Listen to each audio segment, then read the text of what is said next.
खर्च परिणाम होतो का, किंवा मार्केटसारखं असंच बोललं जातं का, असेच आपले पैसे व्यर्थ जातात का, या ठिकाणी एका एका थेंबाचा हिशोब आज आपण या ठिकाणी व्हिडिओच्या माध्यमातून आपल्या शेतकरी बांधवावर पाठवणार आहोत.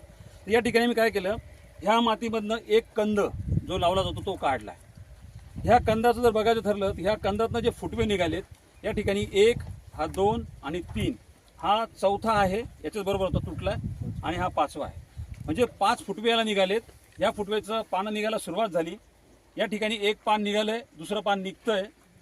दुसऱ्या फुटव्याचं एक पान मोठं निघालंय, दुसरं पान निघायच्या मार्गात आहे. आणि जे या ठिकाणी आहे दुसरं, त्याला 1, 2, 3, 4, 5 आणि 6वा कोंब निघालेला आहे. हा एक फुटवा आहे. आता या ठिकाणी हा आपण मोजला, हा जो मोठा जो आहे त्याला 1, 2, 3, 4, 5, 6 आणि 7वा कोंब हा निघतोय. म्हणजे 7 पानं आपण इथं काउंट केलेत. पानांची भाषा केली तर या ठिकाणी आपण कंट्रोल ज्या ठिकाणी वापर केला नाही, अशा ह्या बेडबंद काढला ज्या ठिकाणी टेराटेक टेक्नॉलॉजीचा वापर केलेला नाही. या ठिकाणी एक कोंब निघालेला आहे, अजून तो पानं काढायच्या स्थितीमध्ये नाही आहे. ज्यांनी पानं काढले तो 1, 2, 3, 4 आणि 5वं निघतंय. आता पानांची भाषा केली तर पानांमध्ये अंतर किती आहे? इथे पानं किती झाली सगळी? 17 पानं सगळी आपण मोजली मगाशी.